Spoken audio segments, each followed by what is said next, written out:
సర్వశక్తుడైన యేసుక్రీస్తు ప్రశస్త నామములో మీకందరికీ శుభాభివందనాలు తెలియపరుస్తున్నాను. క్రైస్తవ ప్రపంచంలో నేడు ఒక ప్రశ్న, ఒక ఆవేదన. అదేంటంటే క్రైస్తవులు ఎందుకు మరణిస్తున్నారు, నీతిమంతులు ఎందుకు ఆకస్మికంగా మరణిస్తున్నారు. మనం చరిత్రను చూస్తూ ఉన్నప్పుడు అనేక మంది నీతిమంతులు మరణించడం మన కళ్ళారా చూస్తున్నాం. ప్రవీణ్ పగడాల గారు వారు మరణించారు. అద్భుతమైన పరిచర్య వారు చేశారు. ఈరోజు మన ముందు కనబడుతున్నటువంటి ప్రకాష్ గారు గంటెల, ఆయన మరణించారు. అదే ఈ 6 నెలల్లో అనేక మంది దేవుని సేవకులు మరణించారు. కువైట్ దేశంలో ఉన్నటువంటి దేవుని సేవకులు లివింగ్స్టన్ గారు, ఆ తర్వాత రవి జకర్యాస్ అనేటువంటి దేవుని సేవకులు, ఆ తర్వాత నుబిల్ ఖురేషి అనేటువంటి గొప్ప అపాలజిస్ట్, గొప్ప దైవ సేవకుడు. వారు చేసినటువంటి పరిచర్య చాలా గొప్పది.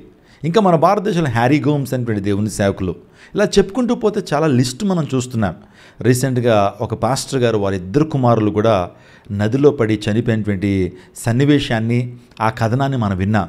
ఎందుకు నీతిమంతులు మరణిస్తున్నారు, ఎందుకు నీతిమంతులు ఆకస్మికంగా మరణిస్తున్నారనే ప్రశ్న మనకు రావచ్చు. మరణం తప్పించడం యెహోవా వశం కదా, ఆ తర్వాత అతను నన్ను ప్రేమించున్నాడుగా అతను తప్పించదను అని దేవుని లేఖనం సెలవిస్తున్నాయి కదా, దేవుడు ఎందుకు కాపాడట్లేదు అనేటువంటి ఆలోచన మీకు రావచ్చు. చూడండి, కాలములు సమయములు ఆయన చేతిలో ఉన్నాయి, జీవమరణం ఆయన చేతిలో ఉన్నాయి. ఆయన తన చిత్తాన్ని జరిగించుకుంటాడు.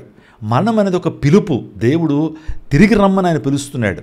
ఆయన చిత్తానుసారంగా ఈ ప్రపంచము ముందుకు నడుస్తూ ఉంది. ఆయన సేవా పరిచర్య కూడా ఆయన చిత్తానుసారంగానే జరుగుతుందనే విషయాన్ని జ్ఞాపకం చేస్తున్నాను.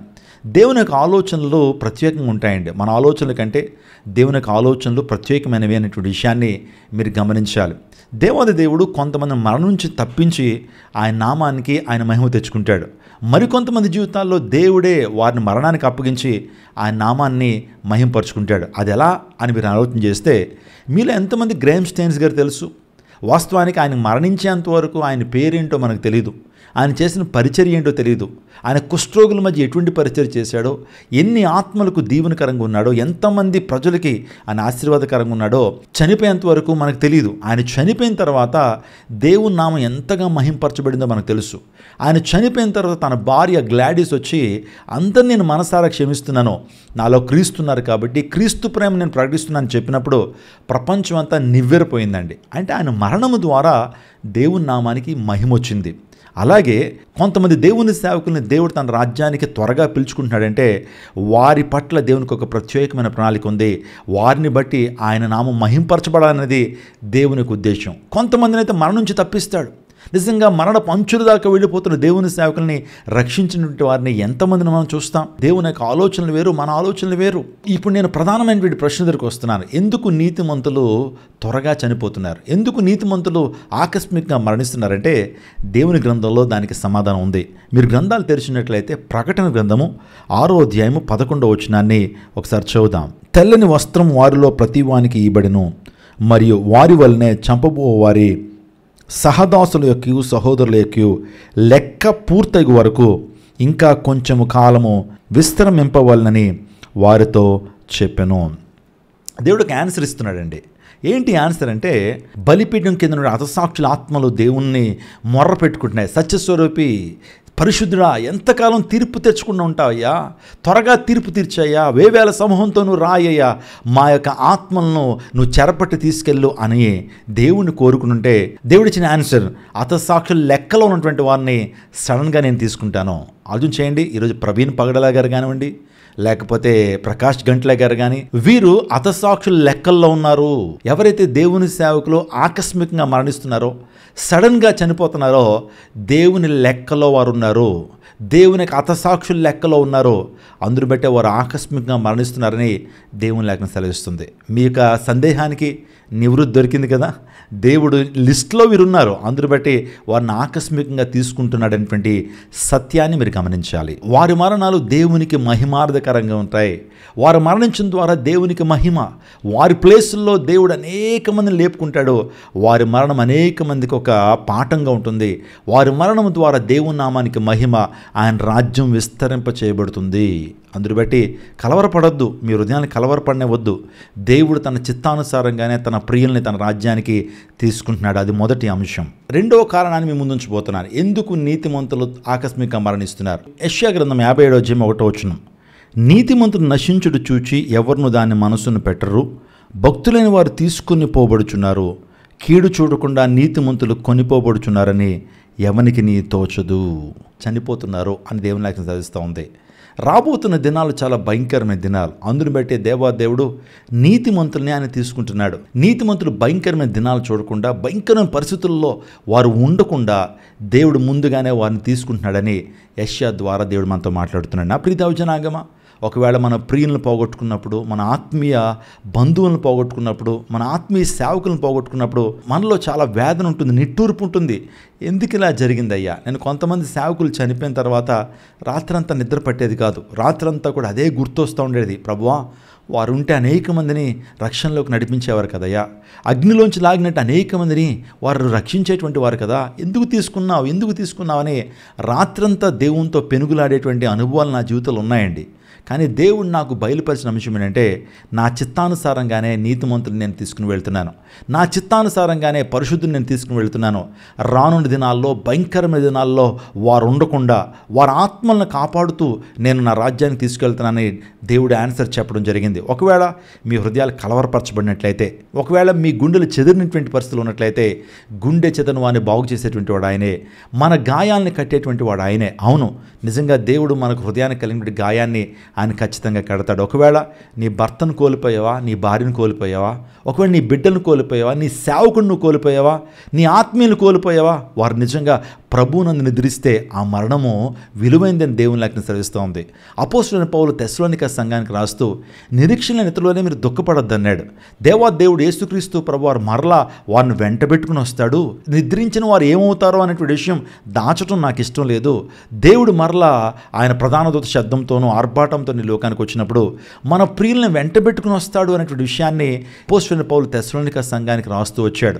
మన సేవకులను మనం మిస్ అయ్యాం. మనం అభిమానించేటువంటి దేవుని సేవకులు, వారు ఆ వాక్య సందేశాల ద్వారా దీవెన పొందినటువంటి ఆ సేవకులు మరణించిన తర్వాత ఎంతగానో బాధపడతాం. కానీ గుర్తుపెట్టుకోండి, ప్రభువైన యేసుక్రీస్తు ప్రభు వారు మరలా వారిని వెంటబెట్టుకుని తీసుకురాబోతున్నాడు. మరణం అనేది జీవితానికి ముగింపు కాదు, కానీ మరణం అనేది ఒక ట్రాన్సిషన్. ప్లేస్ మారటం అంతేనండి, అడ్రస్ మారటం అంతే. ఒక దేవుని సేవకుడు ఏమన్నాడంటే, మరణం అంటే ఒక రూమ్ మారటం అన్నాడు. ఇప్పుడు వరకు ఒక రూమ్లో ఉన్నాం, ఇక నుంచి మరొక రూమ్లోకి వెళ్తాం. యేసుక్రీస్తు ప్రభు వారు రెండోసారి లోకానికి వచ్చినప్పుడు ఇంకో రూమ్లోకి వెళ్తాం. మరణం అనేది చేంజింగ్ ద రూమ్ అన్నాడు. నా ప్రియదౌజనాగమా, ఒకవేళ మీరు ఎంతగానో వేదనతో ఉన్నట్లయితే దేవుని సేవకుడిగా మీకు చెప్తున్నాను, ధైర్యం తెచ్చుకోండి. దేవుడు ఏ ఒక్కరికి అన్యాయం చేయడు. తన చిత్తానుసారంగా ఇవన్నీ జరుగుతూ ఉన్నాయి.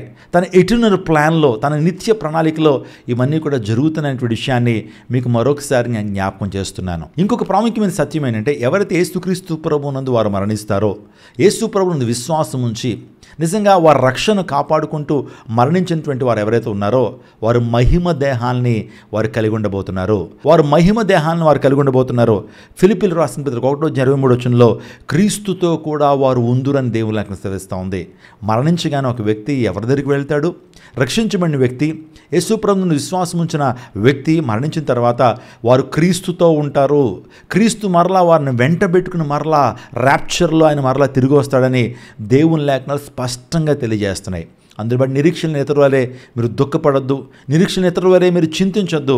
ప్రభువైన యేసుక్రీస్తు ప్రభు ఈ లోకానికి వచ్చినప్పుడు మహిమ దేహాలతో తన బిడ్డలను కూడా ఈ లోకానికి వెంట పెట్టుకుని రాబోతున్నాడు. ఇది క్రైస్తవ నిరీక్షణ.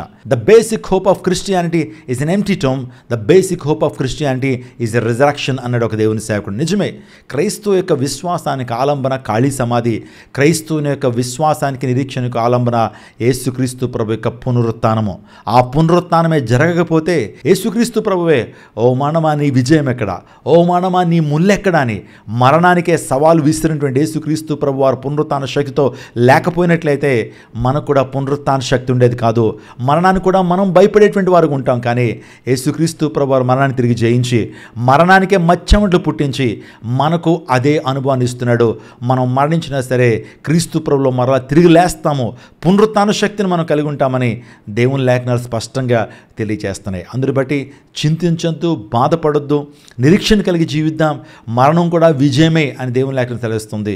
అపోస్తలుడైన పౌలు అంటున్నాడు, నా మట్టుకైతే బ్రతుకుడు క్రీస్తే, చావైతే లాభము అని ఎలా చెప్పగలిగాడు? నిజమే, క్రైస్తవులకి మరణించిన లాభమే, జీవించిన లాభమే. జీవిస్తే దేవుని కోసం జీవిస్తాడు, జీవిస్తే అనేక మందిని రక్షణలోకి నడిపించడానికి జీవిస్తాడు, అనేక మందికి ఆశీర్వాదకరం ఉండడానికి జీవిస్తాడు. ఒకవేళ మరణించిన ఆ మహామహిమలో దేవుని యొక్క రాజ్యంలో దేవునితో క్రీస్తుతో పాటు ఉండేటువంటి గొప్ప ఆధిక్యతను క్రైస్తవుడు సంపాదించుకుంటాడు. ఈ లోకంలో ఏ ఒక్కరికి లేదు ఇంత గొప్ప నిరీక్షణ, ఈ ప్రపంచంలో ఏ మనిషికి ఇంత గొప్ప నిరీక్షణ లేదు, కానీ క్రీస్తు ప్రభువులో ఉన్నటువంటి వారికి మాత్రమే ఇంత గొప్ప నిరీక్షణ. మరణాన్ని కూడా తృణప్రాయంగా చూసేటువంటి వాడు క్రైస్తవుడు. నేను మరొకసారి చెప్తున్నాను, బైబిల్ గ్రంథంలో 3 రకాల మరణాలు ఉన్నాయి. ఒకటి శారీరక మరణము, రెండవది ఆత్మీయ మరణము, మూడవది శాశ్వత మరణము. ఎప్పుడైతే ఆదాము వాళ్ళిద్దరూ కూడా పాపం చేస్తారో వారు శారీరక మరణము, ఆత్మీయ మరణాన్ని పొందుకున్నారు. కానీ ఇంకొక మరణం ఉంది, అదే నిత్య మరణము, అదే శాశ్వత మరణము. ఆ మరణం ఏంటంటే దేవుని నుండి శాశ్వతంగా దూరం అవటం, అదే నిత్య నరకాగ్నిగుండము, అదే రెండవ మరణము. ఆ మరణాన్ని తప్పించుకోవాలంటే, ఆ నిత్య మరణాన్ని తప్పించుకోవాలంటే నువ్వు యేసుక్రీస్తు ప్రభుని సొంత రక్షకుడు అంగీకరించాలి. యేసుక్రీస్తు ప్రభుని నీ జీవితంలో అంగీకరించడం ద్వారా పాపక్షమాపణ పొందుతావు, రక్షణ పొందుతావు. తద్వారా ఆ శాశ్వత మరణం నుంచి నువ్వు విడుదల పొందుతావు. ఈ సందేశం మీకు అందరికీ దీవెనకరంగా ఉందని నమ్ముతున్నాను. నీతిమంతులు ఎందుకు మరణిస్తారు 2 కారణాలు చెప్పాను. ఈ వీడియో అనేక మందికి షేర్ చేయండి. ఒకవేళ బాధపడుతున్నటువంటి వ్యక్తులకు షేర్ చేయండి, ఒకవేళ దిగులుతో ఉన్నటువంటి వ్యక్తులకు షేర్ చేయండి. అనేక ప్రశ్నలు, అనేక వేదనలు ఉన్నటువంటి వారితో ఈ యొక్క వీడియో షేర్ చేయండి.